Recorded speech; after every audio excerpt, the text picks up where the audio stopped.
Good morning. Today I'd like to talk a little bit about language and communication.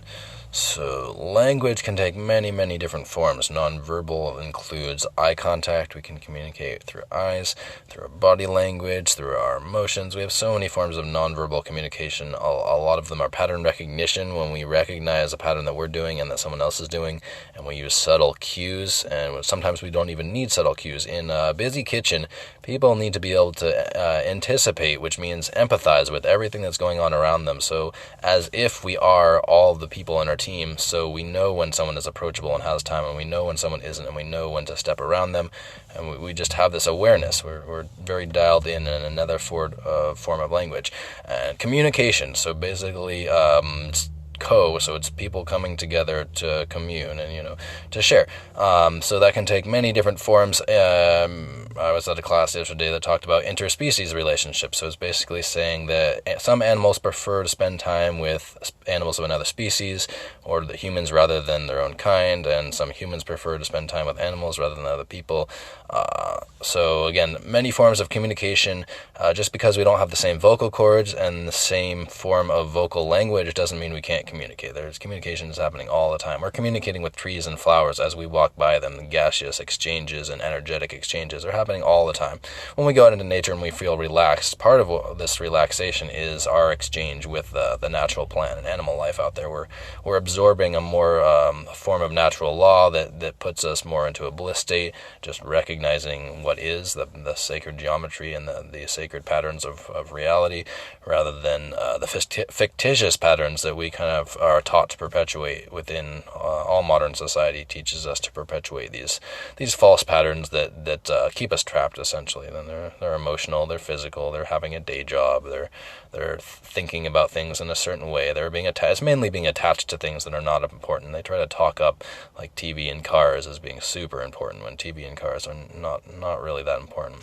Transportation kind of is right now, but it won't always be. We will reshape communities so that they don't need excessive transportation anymore. It's not that hard to do. People do it in other places in the world. I think Germany is really big on compact, efficient modeling for towns. It's its own branch of study. So yeah, language can mean many different things. People often use words to get what they want. It's a form of having needs met, but we've been taught to devalue words and to only use words to get what we want. And when we devalue verbal language loses its meaning and just becomes a marketing tool. And this is where we're at with all modern civilization right now, as language is a marketing tool. There's no difference between an advertisement, a TV show, a movie, promoting an event. They're basically all use the same manipulative tools, because we use what's effective to communicate. We try to get our needs met in the most effective way possible. And right now we have manipulative marketing as the most effective way for people to get their needs met. It creates a really unhealthy situation where everyone is trying to manipulate everyone else, and no one is just saying, hey, look, we're all just trying to manipulate each other. Why don't we come up with a system where we're all getting what we want instead of trying to fight each other? It's common sense. It'll prevail, and not too long, because it's common sense. There's no need to have struggle. This concept of scarcity and struggle is artificial. It's part of the matrix. There's no struggle in life. There's only the illusion of struggle. Everybody can just get along and help each other. It doesn't detract from anyone if everyone is helpful. It doesn't.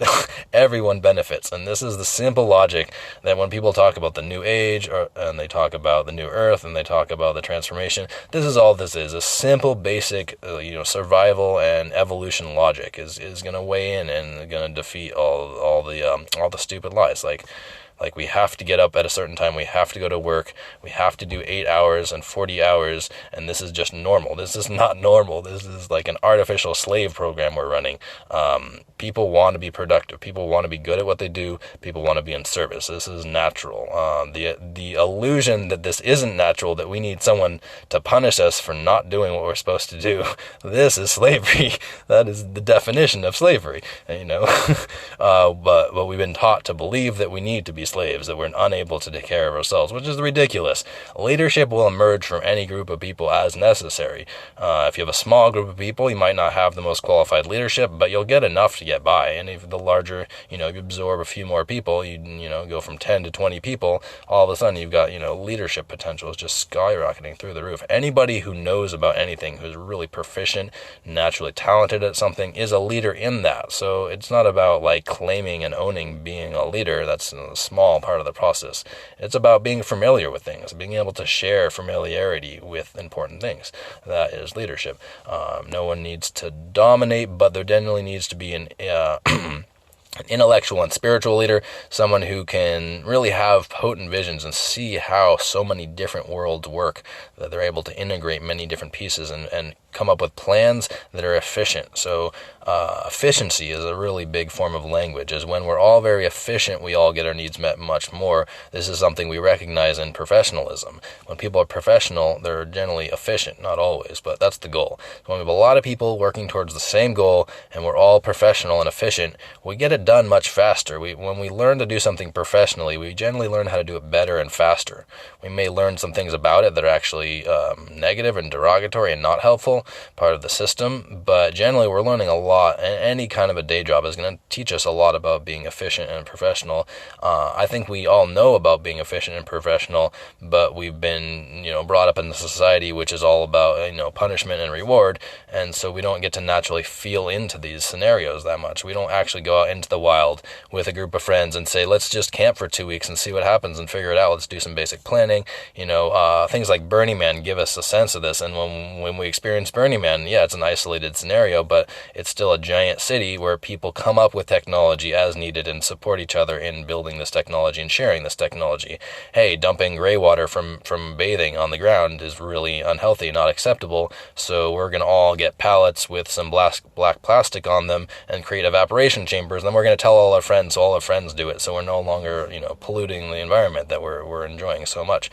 Simple technological changes, fashion changes, like wearing lots of fuzzy clothing and boot slippers. Like, this is great. Like, being comfortable all the time and, having functional clothing that's comfortable and enjoyable. Like, of course it took over the mainstream fashion industry 10 years later. So various forms of language and communication. We are big on going with what works in this country, so that is generally a good thing, but we push it to an extreme of saying, well, what works can't be mutually beneficial. What works has to be one person taking from another, one manager taking emotionally from their employees, one person getting ahead above everyone else, instead of creating a system where everybody gets more of what they want, which is, again, more logic, more who we are, what will naturally emerge. This whole concept of desensitizing, of having our kids get used to being in toxic environments so that they can survive in them, that's horrible. That's training our kids to accept toxicity as the normal. Like, the best things we can do for our kids is find any form of education that's not mainstream, because mainstream teaches slavery. We don't really want to be slaves anymore. We want to wake up. We want to relearn how to do things for ourselves that we've been taught that we can't do for ourselves. I've just seen so many people that are so on board with this concept and then give up their power and say, oh no, we actually do need these politicians to tell us what to do. Oh, we would cause them a trouble if we didn't have someone telling us what to do. And that's just not true. There's a lot of people that are, again, forced into this lower state of consciousness, and we're used to being, reprimanded if we try to reach out into a higher state of consciousness and not giving the environment that's going to support being in a state where we can experience having everyone's needs met, where that's being suppressed. We can artificially create it and share it as much as we can, because it's not really artificial. It's just, generating from one being instead of having it, recirculated by the beings around us. The recirculation is going to happen more and more people are drawn to do this work and say, hey, look, being in bliss state is amazing. Having curiosity all the time is amazing. I'm able to solve problems all the time, and I don't get worried and upset and frustrated and stressed out anymore, because everything is a challenge. Life is a series of challenges, and as soon as we just accept this, it becomes a game. We're playing a computer game all the time, and choose your own adventure, whatever storylines or whatever, little mechanisms. Our choices have a big impact on our storyline, and we can always change our choices and change our storyline, and that is, again, one of the things that's been suppressed. The fact that we can change our narrative, change our storyline, and thus we're changing the narrative of everyone around us. It might not be be immediately apparent.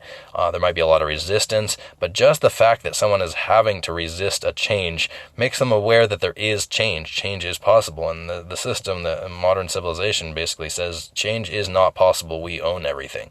And they're just clinging to that illusion that they own everything as long as they can, when it's really clear that no one owns anything on this planet. We're all just here experiencing. We all die, and then we reincarnate. Or if you don't believe in reincarnation, then you unconsciously are recycled into another being, and you're not conscious of the process. But if we're conscious of the fact that we're all just beings experiencing different forms of being on this planet, then we're not so worried about it, because we know we're a sovereign being, and we will embody in a form as necessary to learn lessons and to study. And it's a big computer game. We're explorers. We're all basically some kind of alien explorer on this planet. Plants and animals, all of us. We're all just forms of identity, forms of consciousness, sovereign beings that are taking turns inhabiting different aspects of this world. And we create this world in that we are a part of this world. We're a human, we're an animal, we're a plant. We live out our life to the best of our ability. We do our best. We're curious, and we explore, and we do what we can. For a dog to live out its life in the fullest means not vocally communicating and not building empires. It means really enjoying life and submitting to natural law and finding our place within natural law. It's much more simple to be another being. Humans have all this options and all this choice, where we're given this amazing power of imagination and creativity that tends to go a little further than a lot of the animals. Some animals have a lot of imagination and creativity as well, but we have so much multi-purpose. We don't specialize in any one thing. We're just multi-purpose. We have the ability to run, climb, swim, contemplate, meditate, perform athletic feats, but we're not particularly good at any one of those things. We can actually fly, but we need a bunch of tools and fuel and all this stuff. It's not very efficient for us to fly. All of our technology around flying is based on birds. We look at birds and say we name things after what birds do, and we name even our aircraft after birds, because birds teach us what we need to know about flying. They show precision that we can't match with machinery. So again, language and communication. Everywhere we go, people have been conditioned to use language just to have their needs met and to not honor and respect the communication, the communal aspect of it, and just the isolation, the I, the me. And so there are many situations in which we need to let go of words and just accept other forms of communication. If someone is trying to have their needs met and not willing to compromise, not willing to empathize with the person they're communicating with, it is appropriate to no longer value their words, because their words are not a form of commune anymore. Their words are just trying to take. And at this point, we use actions, we use body language. It's really important to create the love space, create the heart space where we're gently curious about things. But we also have to have firm boundaries around people who don't respect words anymore, who don't respect the spirit of word, who don't respect communing anymore. It's very important to isolate these people in this way, because they will just continue to take and take and take, and it's what they've been programmed to do. So it's not really them. We're not having an issue with them. We're having an issue with toxic programming, with the slave system. We're having an issue with a slave mark that's bringing up trauma, which is what slave marks do, so that people will not be able to learn anymore. People will come up with any excuse they can to not learn, and that is toxic programming.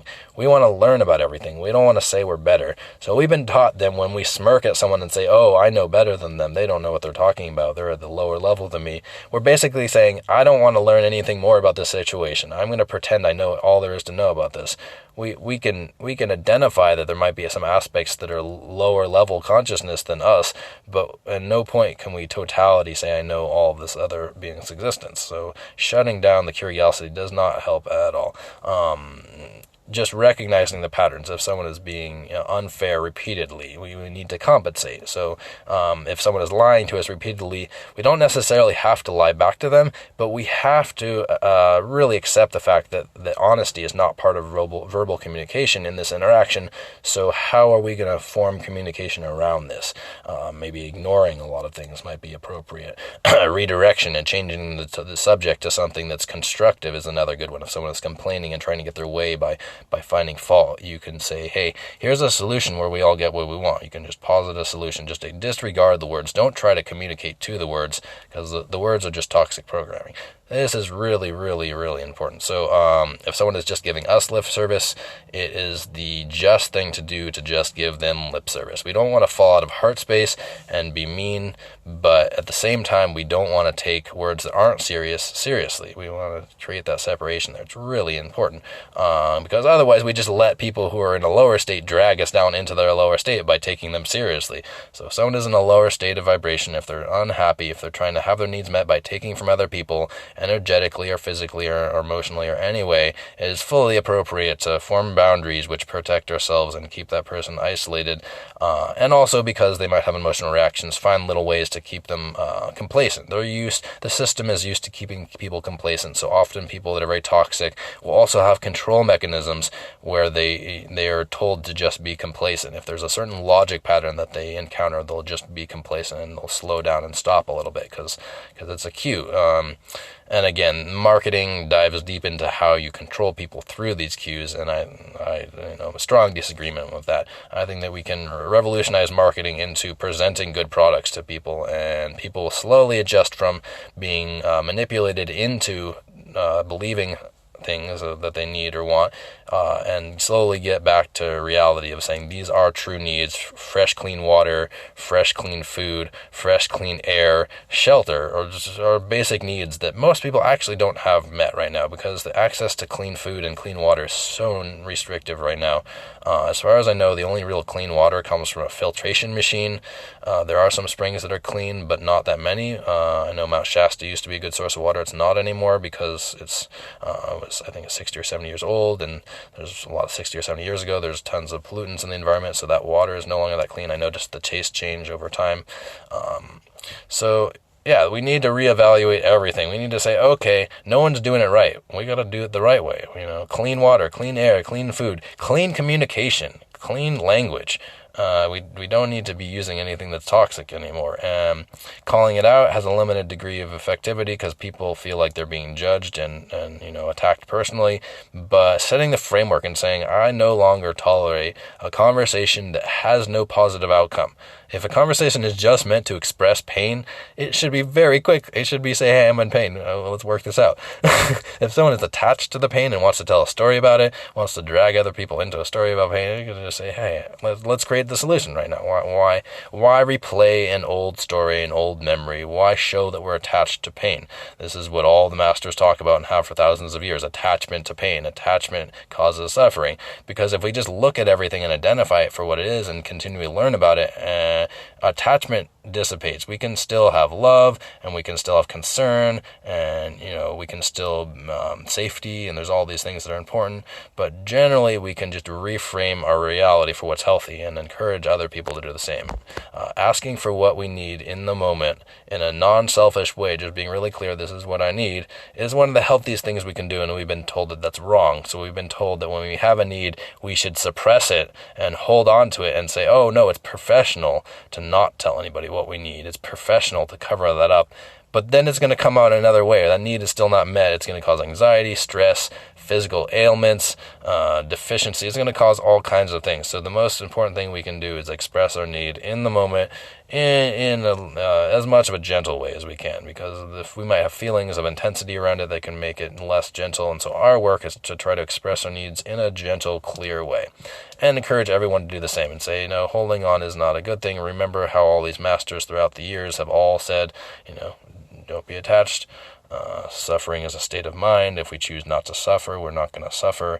Experiencing the moment has ups and downs, but those are very temporary, very, very temporary. For example, if I eat something that I shouldn't and I get a stomach ache, I can acknowledge to myself, oh, I'm having a stomach ache, I shouldn't have eaten that, and redirect my nervous system so I'm not actively feeling the pain anymore. I'm planning, oh, I'm going to eat this vegetable and drink this tea to make myself feel better, and I'm going to come up with a different form of food that's readily available, so I'm not going to eat the food that was not as good for me. These are active solutions we can be creating all the time. We don't have to punish ourselves for doing the wrong thing. We can just reframe all of reality so that we're closer to what we want.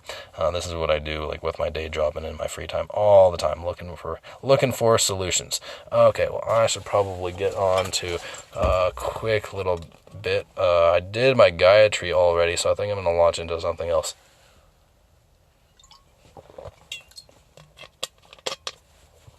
Okay, so this is a mantra that was just taught to me recently. It's basically just a worship of one love, a worship of one God who is all being, who is, the creation of all being. And it's just taking tranquility and serenity and confirmation in the fact that, yes, we are all from one source. We're all different expressions of being that are unique, but also all part of the same system. We're within a closed system, and we're basically just reminding ourselves this in a vibrational way that has a lot of ancient meaning. So, what was it? I'm just blanking on it. I'm in a different state of consciousness right now. I'm very much in a rapid flow, so switching up to a meditation that I just started. I might have to do that one tomorrow. I might have to just do a separate one. So for now, I'll do the triple mantra, which is calling on support from our allies.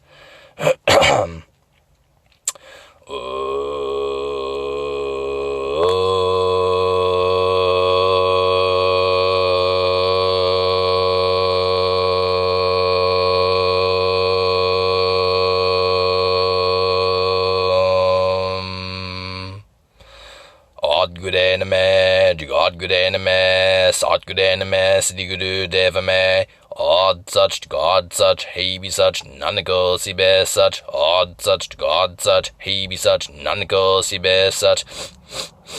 Odd Gudé name, God Gudé name, Sat Gudé name, Siddhi Guru Deva me, Odd such, God such, He be such, Nanako si be such, Odd such, God such, He be such, Nanako si be such.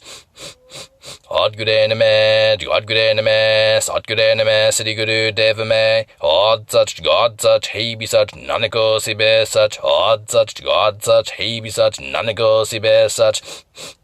Odd Gudé name, God Gudé name, Sat Gudé name, Siddhi Guru Deva me, Odd such, God such, He be such, Nanako si be such, Odd such, God such, He be such, Nanako si be such.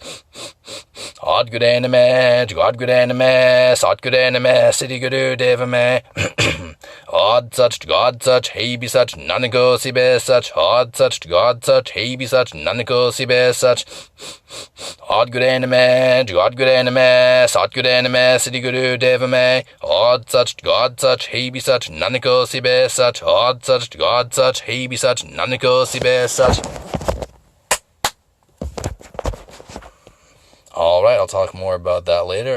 Into the 3-part breath. 5 seconds in, 5 second hold and relax, 5 second slow controlled exhale. Have a wonderful morning.